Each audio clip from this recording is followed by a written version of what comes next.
Welcome back to another episode of The Pipeline. If you don't know me yet, I am your host, Danny Pipelines, also joined by Kevin, Monad's head of growth, and two very, very special guests. For a very timely announcement, we have Sarah and Theo from IntellaX. Welcome to the Pipeline Podcast. Thanks for having us. Absolutely. It's a pleasure. It's a very exciting announcement that we're making today, and would love to give the listeners a little bit of background on yourselves, starting with Theo, please. Sure. Hey everyone. I'm Theo from Neowiz, specifically from the IntellaX team. I've been in the crypto space since 2019. Back when I was more of a closet trader, where I was just secretly trading by myself as a hobby and had absolutely no intention of working in Web3. Until in 2021, my previous supervisor caught me trading Bitcoin during work, and which coincidentally was the time Neowiz, our main head company title, was just preparing for Web3 gaming services. And yeah, I was then picked out as the initial member of the Web3 department of Neowiz, which later developed into the IntellaX team, and here I am now. So I'm currently taking efforts for business development for IntellaX, as well as in charge of the Cat NFT project, Early Retire Cats Club, and of course also the major part in the new upcoming fundraising platform Alpha Starter. So yeah, it's great to meet you guys, and thanks for having me. Yep. Hi everyone, I'm Sarah from Neowiz, part of the IntellaX team as well. I first got into crypto back in 2021 while I was still in university. I started off as a trader as well, making some investments here and there. And a friend of mine who was already deep into the crypto space offered me a chance to work as a marketer and a community manager for an NFT project. And that opportunity pulled me into the Web3 world, and I found it so fascinating that I decided to actually take a break from university to fully dive into Web3. And now I'm working at IntellaX alongside Theo as business development manager and a community manager and a marketing manager as well. And I've always been impressed by how vibrant, active, and engaged the Monad community has been. It's great to meet you all, and thanks so much for having me today as well. Wow, Sarah, sounds like you wear a lot of hats. We have a lot of Monad hats as well in the office. We'll have to send some your way, metaphorically, and just so you can rock them. Love it. But awesome. Yeah, so easy kind of first question, right? For anyone who's somehow not aware, what is Neowiz? What is IntellaX? Yeah, I suppose it should make more sense for me to give a brief introduction about the Neowiz first, before diving into IntellaX. So Neowiz, which I think if any of you is a gamer, I think you may already know as we're one of the biggest gaming studio here in South Korea. We were established back in 1997, which keeps us standing for 27 years of service as of today. And we are both well known as a game developer and as well as a major publisher in the gaming market. Some titles that everyone may recognize: we were co-developers for FIFA Online 1 and 2, and we published Cats and Soup with 60 million downloads, helped distribute Fortnite and Rainbow Six in Korea, and we have self-developed Lies of P, one of the most successful console title from last year, which has won 18 awards. And DJ Max, Sanabi, I can't even remember all of them. And yeah, the name Neowiz is a compound word combining Neo and Wiz for wizard, which kind of connotates our vision of bringing new fun and in a very wizardry way. So in which we have the same vision for Web3 and IntellaX, the Web3 arms of Neowiz. I think Sarah can take the place for the introduction for that. Yes, would love to. Thanks, Theo. So IntellaX is Neowiz's Web3 arms. We are a gaming platform committed to setting a new benchmark for gaming platform providers. We offer just about every proprietary platform services that a user or a developer may need in joining or servicing a Web3 game, such as DEX, NFT launchpad, marketplace, token exchange, and our platform native IntellaX wallet. And we've currently successfully onboarded 6 of Neowiz's globally renowned titles, such as Ava, Brave 9, and Crypto Golf Impact. And we've also launched a PFP NFT project EOCC, which Theo was in charge of, utilizing the Cats and Soup IP, which had a wild success in Web3 with over 50 million downloads. And this collection also achieved a huge success of recording top trending on both OpenSea and Blur with an all-time high floor price of 1 Ethereum. And now we're extremely excited to join hands with Monad to further expand our ecosystem. Awesome. It's very exciting stuff, and the Monad community is deeply, deeply native to gaming. I can remember rewinding over a year ago now and playing activations or community events really in Fortnite and Minecraft and a weekly poker tournament with no stakes at all, just bringing people together from all over the world. And I think, that's one of the most unique aspects that online gaming brings.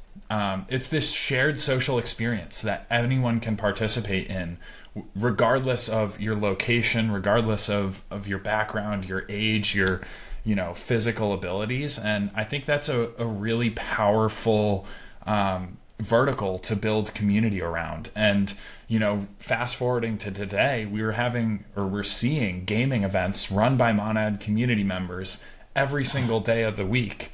And it's really, again, about that shared experience, that shared online social experience. And I think the Monad community is going to be very excited, to say the least, to hear that IntellaX is coming to Monad. But to give them a little bit more insight, what can the Monad community expect from this collaboration? Yeah, sure. As much as we're looking forward to this collaboration, I think I can highlight a few points that the Monad community can look forward to.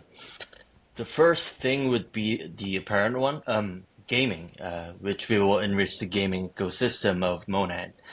From Neowiz as the major global gaming company and from IntellaX as a key player in the Web3 gaming atmosphere, we will play as the major forerunner of enriching the gaming ecosystem of Monad, acting as the key player to ensure Monad can together thrive in one of the most active sector in Web3 gaming. And secondly, it's the community. The gaming platform that we have already built and the new fundraising platform both focuses on the community, as our primary philosophy is creating a contributor-centric ecosystem. What this means is that instead of platform-level entity taking all the profit, we try to create an ecosystem where the participants, in this case, the community, gets incentivized for participating in the ecosystem. Now, Theo did mention that we'd be enriching the gaming ecosystem, but I just wanted to add on that we aren't just bringing any type of game. We'll actually be bringing those games that are actually high quality and that are enjoyable for the community. For example, the first game that we're bringing to Monad is EOS Gold, I mentioned previously.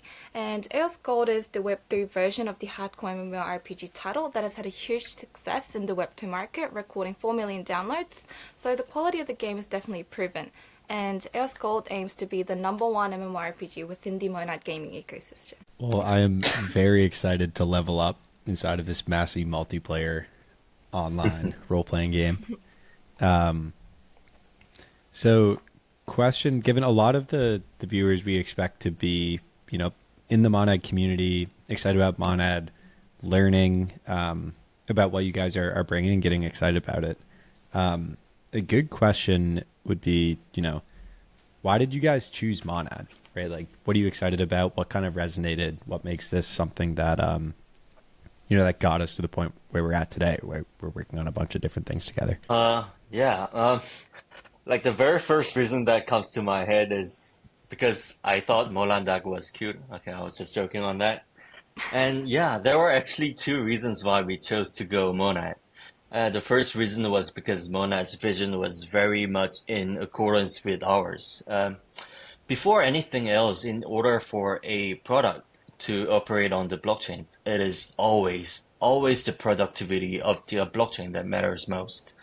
And this is even more important for a gaming product because gaming is a very experience-sensitive form of service. An infrastructure to support and ensure frictionless experience is always mandatory for gaming services. as Monad has just started building with performance in mind at first, it was very much in line with our perspective of service. Thus, we thought that Monad would be the great infrastructure we need in order to actually make the Web3 gaming actually feel gaming. And the second reason was the community. We have seen numerous naissance of new chains, layer ones, layer twos, rollups, side chains, modular chains. Those has been just coming up rapidly recently. And yes, it's all great, good technical structure, good fundamentals and ideas, but in the end, most of them just end up being just another blockchain with no users and no applications. And then we found Monad with a noticeable difference from others, and that actually had a real and human-based community that actually shows some real support. And in the end, even if a Web3 project has good usability or not, it is nothing without a community.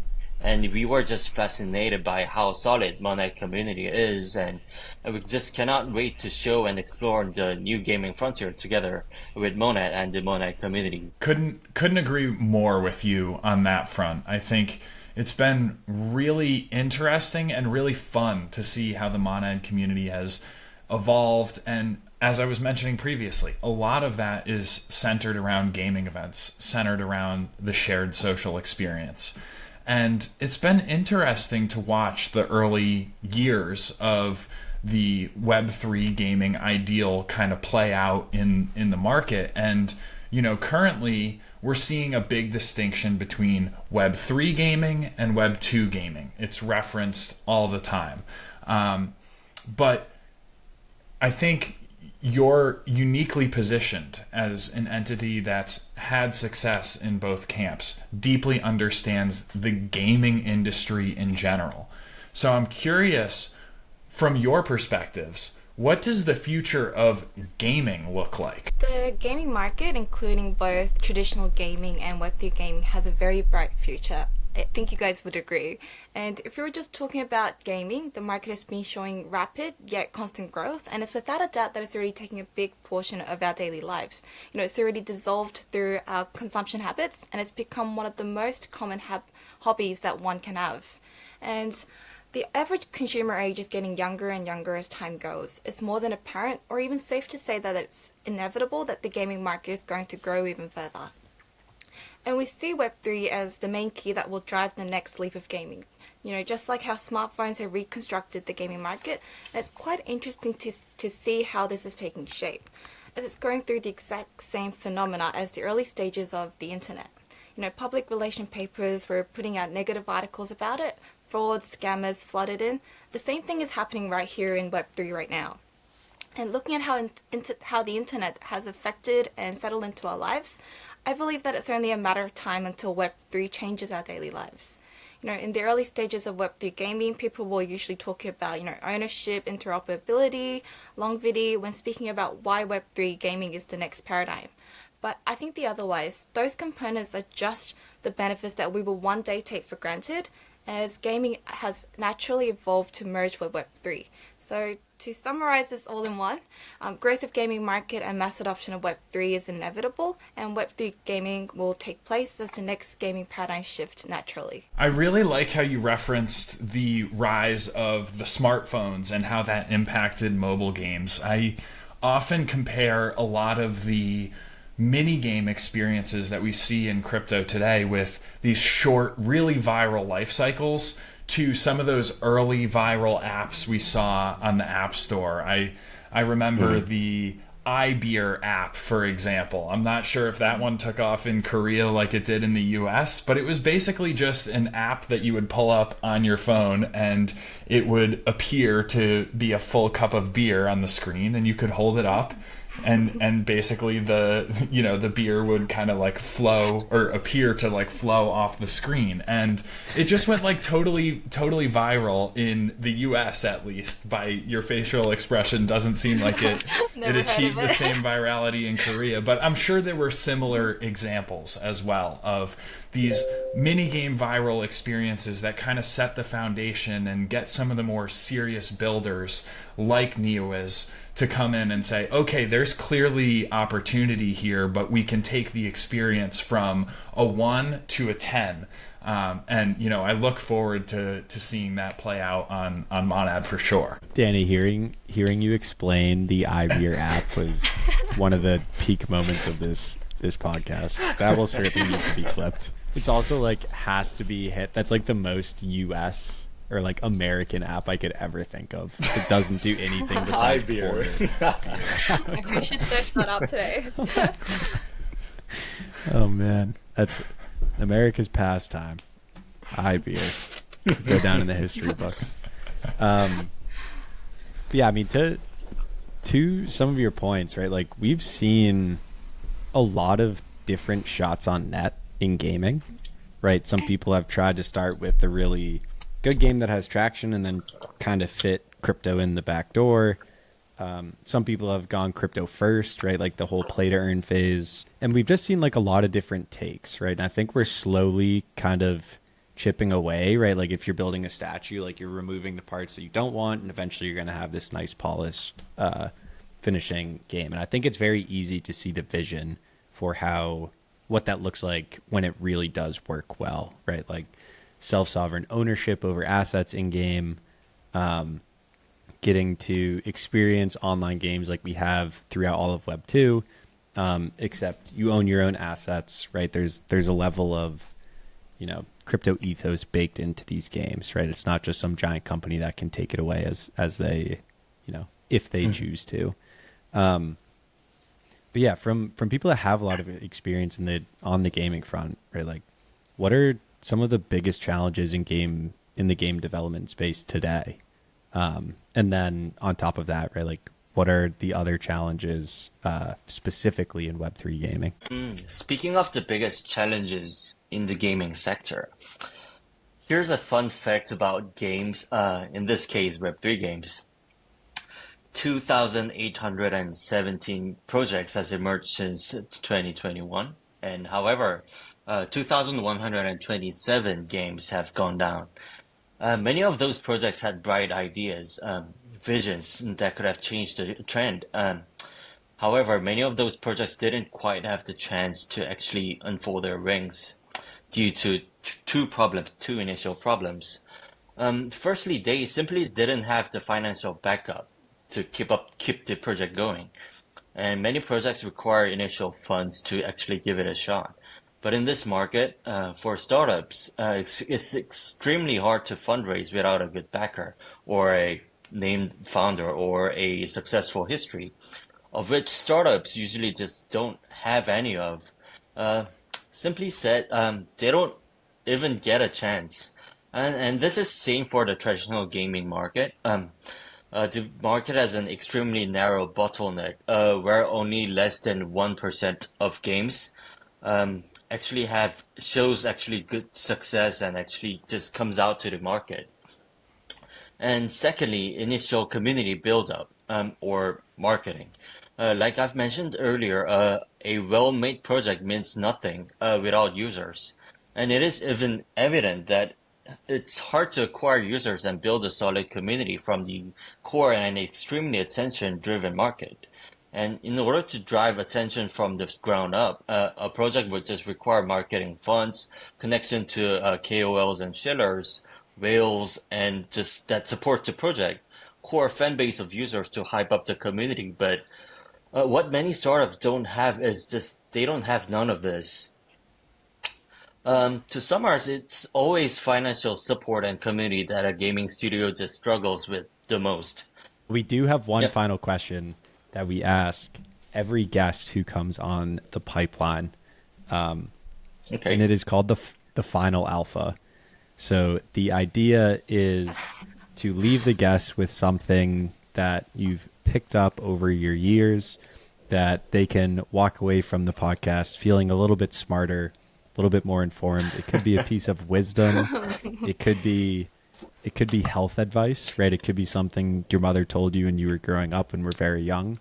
Really anything, right? A passage from a book, maybe even a movie recommendation. But anything that you guys think would just be like your final kind of closing thoughts, closing words, one little bit of piece of alpha to leave the audience with today. Here, would you like to start? Okay, I'll go first. Okay, I think I have a sentence. I learned this from my experience, and I'm trying not to do it. And the sentence is dopamine only makes your wallet thinner. Yes. Ooh, Yeah. I like that. Yeah. Put it in That's the actual- bio, Kevin. That's actual That's deep alpha. alpha. Yeah. That's a tweet. That's a hard tweet. Mm-hmm. I got ideas for your intern account, Kevin. Yeah. So I'm ripping that as we speak. I'm tweeting that right now. Hell yeah. I think I can do not bind to the tokens that your parents ask you about. That's deep. Oh. That's deep. Do not buy the tokens if you're going to ask you that. So, this has never happened before on the final alpha. One anecdote though. We actually had, I used to work at CMS Holdings, and we were, it's like an actively traded hedge fund with just partner capital. We actually would use that as an indicator, right? It was like the Coinbase effect. Like you would ask your parents basically just to go scroll Coinbase, look at the top 50 coins and like say which ones they like. Because they have no background, no anything, right? It's just reptile brain. I like this token or I don't.